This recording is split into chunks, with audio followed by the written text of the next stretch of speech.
What's going on, guys? We're back with another video today. We are doing an M50 manifold swap on my turbo M52, and then we're going to take it to the dyno to get re-dyno tuned. Now this M50 manifold swap is a very popular upgrade for the M52s. So this is the M52 manifold I currently have on mine. As you can see, it's quite a lot smaller. And then here's the M50 B25 manifold. Now remember, it has to be an M50 B25 manifold, it can't be an M50 B21 because they do not fit and they cause air leaks and will make your car run like crap. The M50 B25 manifold is said to flow about 40% more air, which is a huge amount, and you can kind of tell just by looking at them that it definitely should flow better. It's nice and big, straight.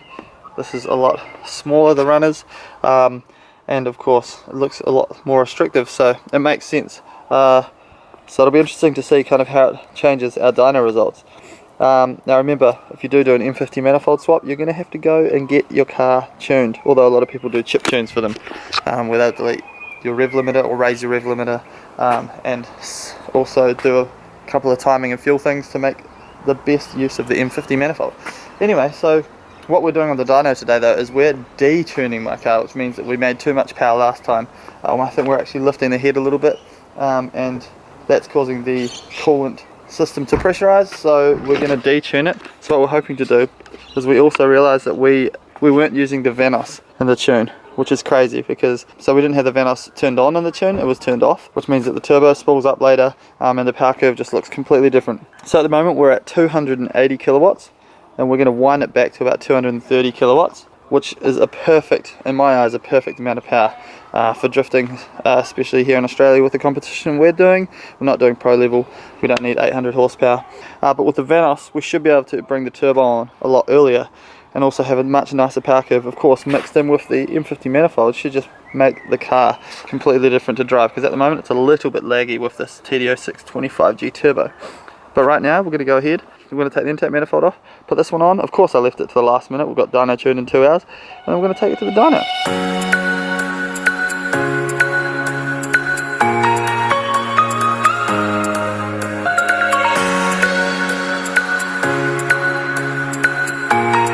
So one of my favourite things about the inlet manifold on the M5X engine, the M52 and the M50, is that they're just super easy to take off if you ever have a problem. So it's just 7 11mm bolts all the way along the manifold. Usually everything else is super easy to get off, speedo cable, TPS, injectors obviously, injector harness. It's very simple and it just literally slides off, which is super nice, as opposed to a lot of other engines that their inlet manifolds have a lot more stuff attached to them, much harder to get off. So makes life very simple. This has taken me about 5 minutes so far, but let's get the rest of this done.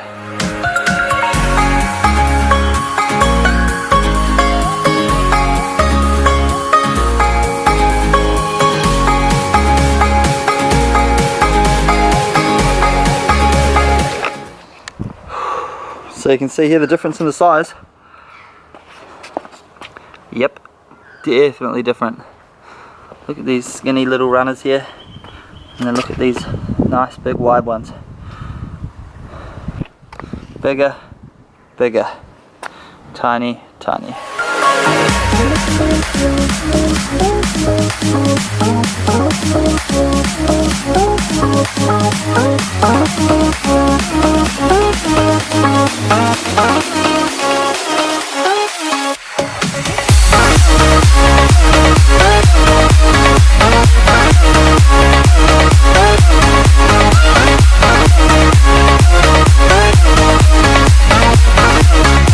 Alright, so we'll swap the throttle body over, double checked everything to make sure that nothing will be leaking, and check that the sensors all fit, and we're good to go. So we're going to chuck her in now, and hopefully it starts and runs.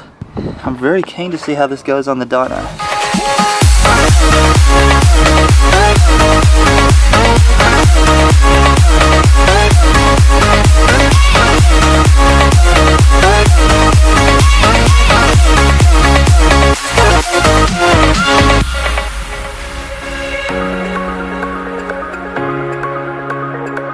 Alrighty, so the M50 manifold is installed. Looks awesome, definitely much bigger. I just started the car off camera and she runs sweet, so I'm going to throw it all together. Obviously we're in a little bit of a rush because we need to get to the dyno, so I'll chuck the last of this stuff together and we'll put it on the trailer and take it to see if we can get some numbers out of it. Yo!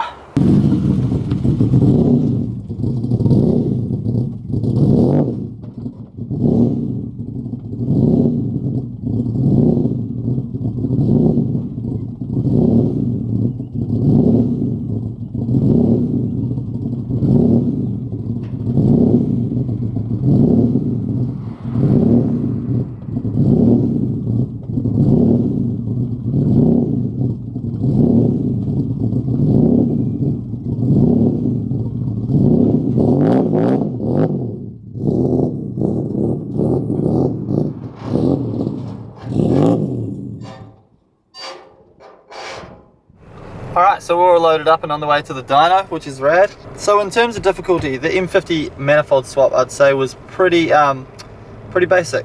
It took me about 40 minutes, although in saying that, I've obviously taken my manifold on and off a bunch of times before, so I kind of know how to do it, which made it a little bit easier. So I'd say if you guys were going to do an M50 manifold swap, allow for 2 hours, take your time, do it properly.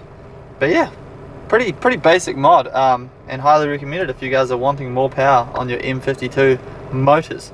But yeah, the aim of today on the dyno, of course, is to bring down the power that our engine is making, because apparently 280 kilowatt is too much for a stock M52, which is, you know, fair enough. This thing has never been opened, stock head gasket, stock studs, and I think we're just creating too much cylinder pressure and very slightly lifting the head on the motor.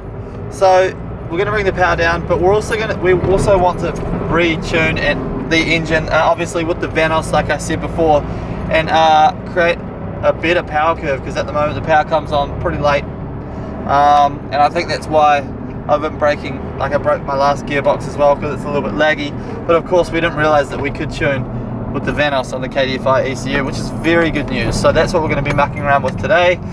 I'm trying to see if we can bring on the power a little bit earlier, have a smoother curve. Obviously with the M50 manifold, we'll have a whole different tune as well in terms of where the torque comes on. So I'm very interested to see how it comes out. Obviously people love numbers in terms of power, like, hey, cool, I made 400 horsepower, 5, 6, whatever, 700 horsepower, that's cool. But in drifting, what really matters is how the power comes on. And it's all well and good to have a whole bunch of power, but if it comes on right at the end of the rev range, not so helpful. Alright, so we've arrived at the dyno tuning place. I'm currently in the race car. I'm really hungry, so we're going to take the race car down the road to the servo to get some food.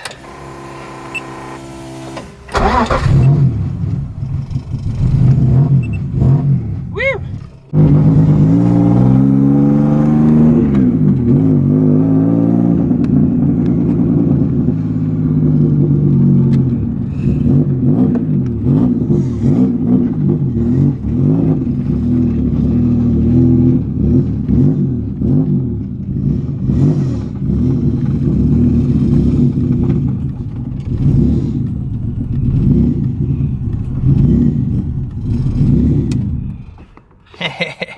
Rad.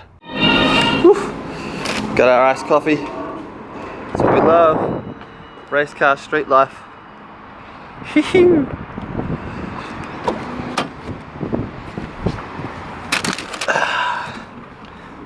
That is the tits.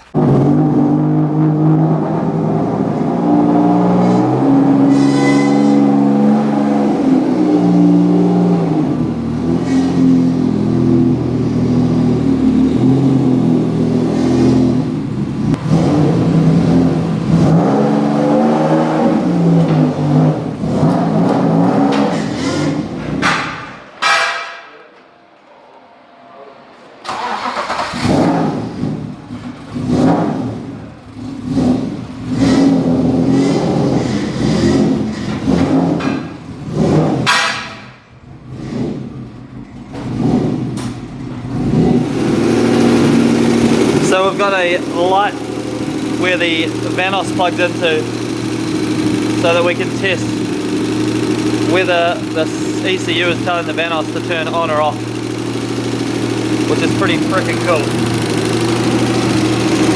Cool, so we've figured out the Vanos, and now we're going to actually see if it makes a difference while we're tuning, which I feel like it will, should, maybe. I have no idea. We've got our old curve here, so we'll be able to tell if it makes a difference based on the tune.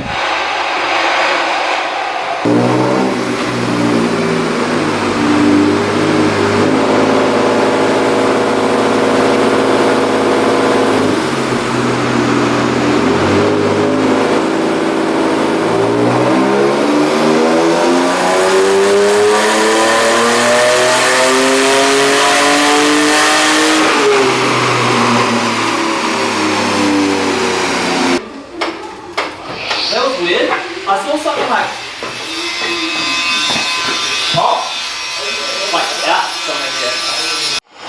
Alright, so everything's going nicely, but unfortunately with the M50 manifold you have to block off the idle control valve port, and the thing we were using to block it off obviously wasn't good enough because it popped out under boost, so we just got to quickly fix that up and then we can keep tuning, but everything's looking good so far. Alrighty, so we've got the throttle body off and we've just smashed a Welsh plug in there that's never coming out, which is exactly what you want. If anyone was wondering, a 26mm Welsh plug, press fit into the idle control valve hole and you're good to go. So now we're going to chuck it all back together and keep tuning. You.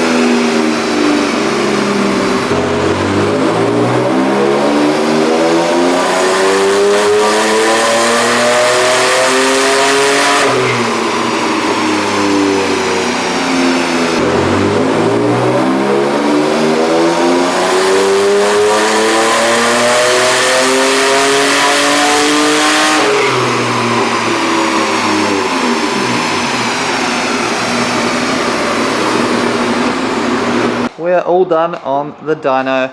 We did end up melting the rocker cover to the point where it's dripping oil, so I'm going to put the M50 rocker cover on this, which fit nicely, and it just means that our manifold's not going to melt it anymore, which is sweet. But we ended up making 220 kilowatt on 7 psi, I think, 7 pound, and that's just super conservative, just so that the engine is not going to throw a hissy fit at me. 220 kilowatt, 300 horsepower, plenty.